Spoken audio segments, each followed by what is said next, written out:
Cristina Fernández de Kirchner, a mi modo de ver, es realmente la columna vertebral de este frente, pero también es cierto que es una columna vertebral que los que están integrando el frente asumen necesaria, indispensable, por supuesto,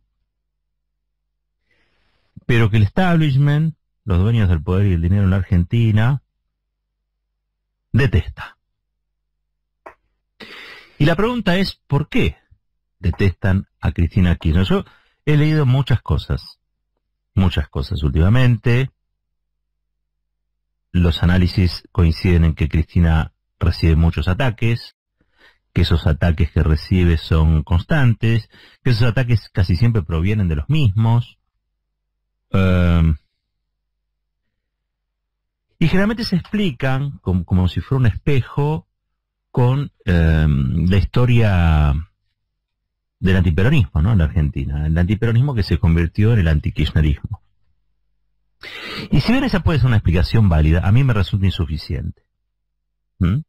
Debe haber mucho de antiperonismo, claro que sí.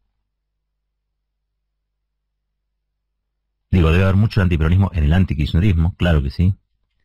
Pero me parece que no es la explicación, a mí me resulta insuficiente. ¿Por qué? Porque el contexto del país peronista, del 45 al 55, es muy distinto al actual. Por lo tanto, el odio incubado en aquel tiempo, si bien debe tener cosas muy parecidas, estamos hablando de dos periodos históricos en los que quizá no estamos exactamente parados en la misma situación. Digo, Cristina Fernández de Kirchner es Cristina Fernández de Kirchner, no es Juan Domingo Perón, ¿sí? Más allá de que ocupe un lugar de liderazgo, un liderazgo importantísimo en el movimiento nacional y popular, ella es Cristina. Ella es Cristina. En un contexto donde la política patriarcal pareciera por momentos resignar algún espacio, bueno, ella antes avanzó, antes se impuso, y Cristina es una serie de cosas en la sociedad argentina que van más allá de la simple adhesión de los fans, que también los tiene. Cristina es, en realidad, la posibilidad de una política que se inspire en ciertos valores que desafían el orden conservador. Eso es lo que yo creo. Y creo que eso es lo que despierta el odio de las clases dominantes de este país. Porque las clases dominantes están acostumbradas a comprar cosas, a comprar dirigencias, a comprar políticos, a comprar artistas, a comprar sindicalistas, a comprar cosas. ¿Y qué pasa cuando se encuentran con una persona que no se deja comprar? No saben qué hacer, porque todo lo que no pueden hacer con plata los desorienta, ¿no? Los perturba. Y a mí me da la impresión de que Cristina es la expresión de una política que se autonomizó de los deseos de estos tipos que se creen los dueños de la Argentina. Miren qué casualidad, así se llamaba la saga que escribió Luis Majura ya a principios de los 90, donde por primera vez, cuando era un periodista de investigación, contó los detalles de los ricos y poderosos de la Argentina. Ricos y poderosos que siguen siendo los mismos, ¿eh? Son 200 familias. Para que se den una idea, en la Argentina, personas que tengan más de 2 millones de dólares declarados, 2 millones de dólares declarados son apenas 12.000. Pero todo el sistema funciona alrededor de esas familias. Las cuentes por cientos o las cuentes por miles. Cristina Fernández de Kirchner ha tenido, junto con Néstor, trato con ellos. No es que algunos me parecen candorosos cuando dicen, porque Cristina se sienta a hablar y se ha sentado a hablar con estos dueños del poder y dinero de Argentina. Lo que Cristina hizo de valioso es que, a diferencia de Néstor, que quizá en algún momento creyó que se podía acordar con estos grupos a los que le terminó dando Cablevisión y Multicanal a partir de la fusión, Cristina entendió que o se rebelaba y actuaba según el mandato popular o traicionaba ese mandato popular. Porque ser derrotado por estos grupos económicos es de alguna manera también faltar al mandato popular. Bueno, eso a Cristina la hace gigante, realmente gigante. Además, para la política argentina, Cristina Fernández de Kirchner es una figura inspiradora. Es el que llama al resto a jugar a más. ¿No? Uno ve esa selección diezmada, con mucho patadura también, de los 90, donde el arquero suplente termina siendo el héroe porque ataja penales, me estoy refiriendo a Goicoechea, ¿no? Pero todos esos jugaban a más porque tenían a Maradona en el equipo. Maradona sacaba la mejor versión de cada uno de ellos. Y así llegaron a la final. No se ganó, bueno, no importa. Pero quiero decir la diferencia que hace una figura inspiradora, la diferencia que hace aquel que resuelve de modo diferente las cosas que otros resuelven según el manual de los que creen que el mundo es inmodificable. ¿Quién iba a pensar que Argentina le iba a ganar a Brasil en los 90 y llegar a la final? Muy pocos, ¿no? Cualquiera hubiera dicho, hasta acá llegaste. Y sin embargo Argentina llegó a la final. Y llegó a la final porque lo tenía Maradona. Y Maradona hacía cosas distintas. Una figura inspiradora que, insisto, sacaba la mejor versión de los otros. Cristina saca la mejor versión de la política en la Argentina. Sin Cristina son todos grises.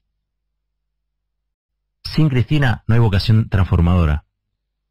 Es mentira. Son todos unos pibes geniales y unas pibas geniales, ¿eh? Yo no estoy diciendo nada personal. Pero el fuego que tiene Cristina, esta última rebelde de la política, no lo tiene nadie. Absolutamente nadie. Muchos y muchas se apagarían si Cristina no irradiara ese coraje. Coraje que ha demostrado porque después de que Clarín le hiciera más de 500, 600, 700 tapas, que La Nación le hiciera 600, 700 tapas también en su contra, no le hicieron arrepentir de nada. No le hicieron arrepentir. Por eso el otro día trascendió que hubo reuniones, y yo creo que hay que tener mucho cuidado porque le están preparando al gobierno una tormenta perfecta. Creo que hay movimientos destituyentes. Creo que esos movimientos destituyentes vienen dados desde un sector que son el sector de siempre. Creo que están tratando de gritar al gobierno de Alberto Fernández, ya de por sí un gobierno frágil, producto de que el mundo lo ha fragilizado, producto de que la economía ya venía en terapia intensiva. Si a Alberto le sacan a Cristina, ¿qué es lo que pretenden? El gobierno se queda sin columna vertebral. Lo intentan permanentemente, ¿no? Lo intentan permanentemente. Y para nada uno cree que el presidente va a ceder a esa barbaridad. Por supuesto que no. Por supuesto que no. Pero la impresión que yo tengo es que cuando la cosa se ponga más intensa, estos grupos van a pedir van a tratar de conceder una tregua en tanto y en cuanto Cristina no forme parte del núcleo de decisiones del gobierno. Eso es desconocer la voluntad popular, porque Cristina fue votada en el binomio presidencial. Cristina fue votada para que sea la vicepresidenta del país. Y Cristina tiene que cumplir su mandato hasta el final. Y aquellos que consideren que el gobierno tiene alguna sobrevida sin Cristina, se equivocan, se los van a comer más rápido todavía. Porque la única que sabe pelear y la única que tiene voluntad de pelear es Cristina. No estoy diciendo que Alberto no, ¿eh? Alberto hace otro arte marcial, distinto al de Cristina. Pelea de otra manera. No estoy diciendo que no lo haga. Pero aguerrida, va a ser difícil que encontremos a otro cuadro de este gobierno como Cristina Fernández de Kirchner. Y en esto quiero contar una anécdota, porque también es cierto que a veces se le pide mucho a ella. Yo estoy convencido de que se le pide mucho. Estoy convencido de que se le pide que sea Juana Zurduy o Macacha Güemes, ¿no? O Rosa Luxemburgo. Cristina tiene la bendición de ser distinta, pero por eso mismo la maldición de que todos le exigen más. Todos la miran a ella como se miraban a Maradona para que sacara esa jugada distinta, genial, absurda, ilógica, creativa, que de su botín partiera la pelota hacia un lugar que nadie imaginaba, que con su inventiva inventara un mundo nuevo, una situación nueva en el partido. Bueno, de Cristina se espera siempre lo mismo. Esta es una demanda muy exigente, muy, pero muy exigente, sobre todo en una sociedad que a veces pareciera estar bastante cómoda, por lo menos un sector grande, no estoy diciendo todos, bastante cómoda con el sistema conservador.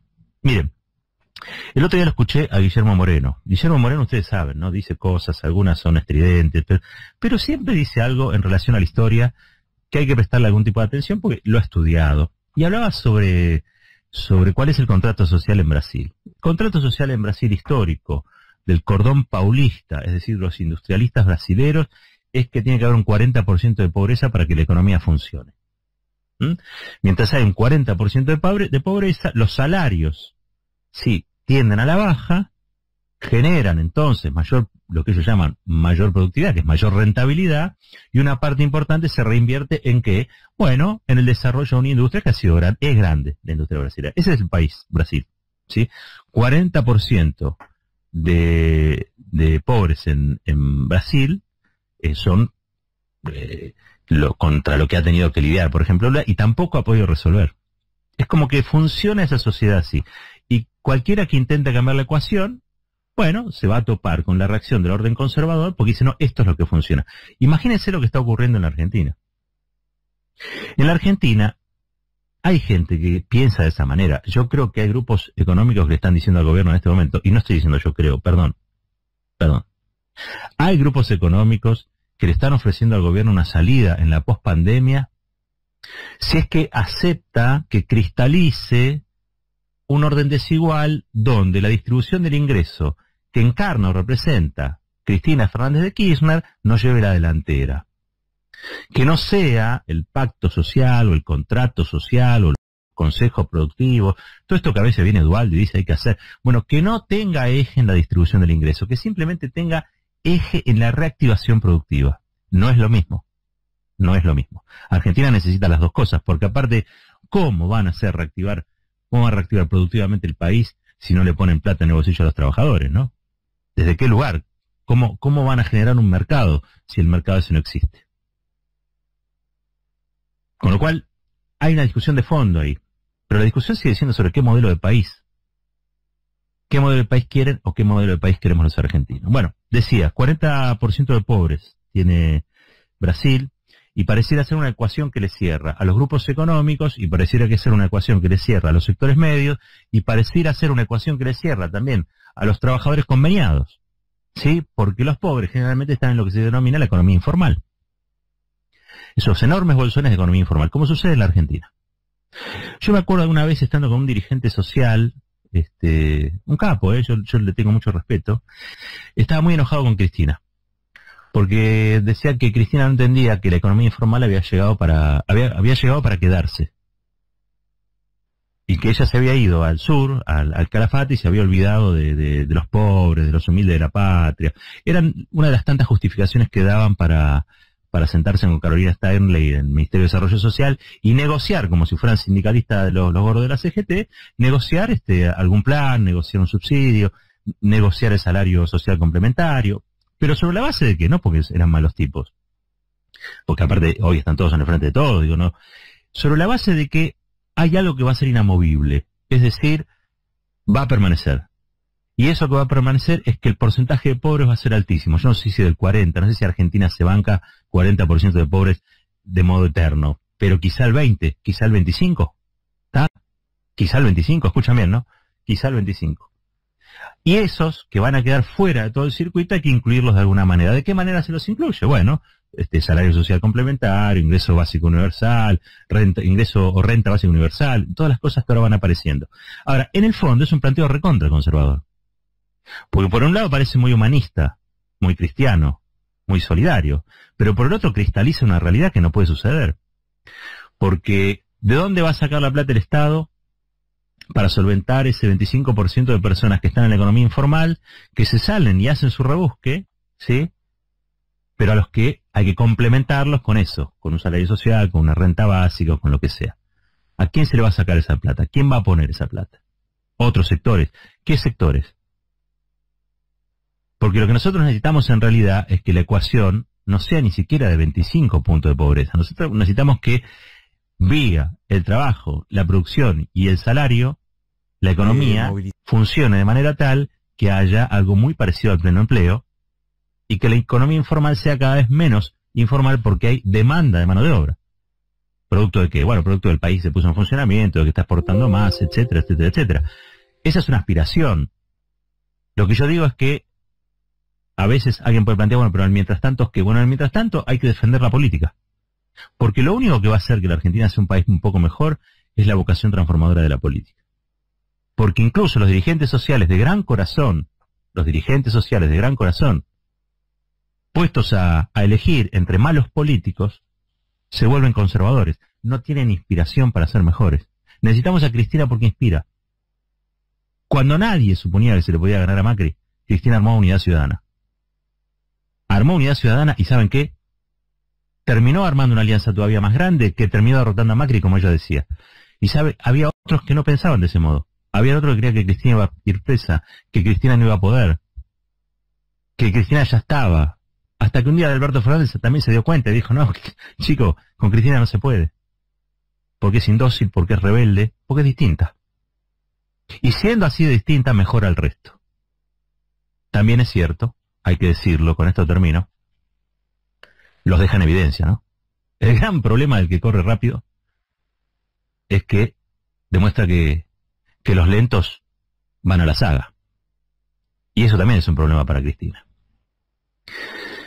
Van, cada vez que ocurre y tienen la posibilidad, ustedes vean que van por la figura de Cristina. La van a buscar. Porque habla, porque no habla, porque dice, porque no dice, porque lloró, porque se quejó, porque cumpleaños la hija, porque no cumpleaños la hija. El caso de Gutiérrez del fin de semana es paradigmático. Están tratando de repetir aquello que sucedió no solamente en el 2015 con Nisman, ya venía desde antes. Tratar de castigar a Cristina porque esa es la manera de poner a raya los afanes distribucionistas de un gobierno que tiene en su composición central a peronistas. ¿No? ¿O no hay más? ¿O no hay más? Me parece a mí que aquellos que votaron al frente de todos necesitan defender más a Cristina. Muchísimo más de lo que creen. Que Cristina no es el problema. Cristina es la mitad de la solución para cualquiera de los problemas que hoy atraviesa la Argentina, que luego de esta pandemia, cuando venga una agenda de discusión con estos grupos económicos, no podemos ir a discutir esa mesa con el manual, con la agenda de estos grandes grupos que han empobrecido a la Argentina mientras ellos se enriquecían. Hay que ir con una agenda propia. Y la única que tiene agenda propia, con todo el respeto por todos los funcionarios del gobierno, y lo digo honestamente, es Cristina Kirchner. Esto es fuerte y al medio.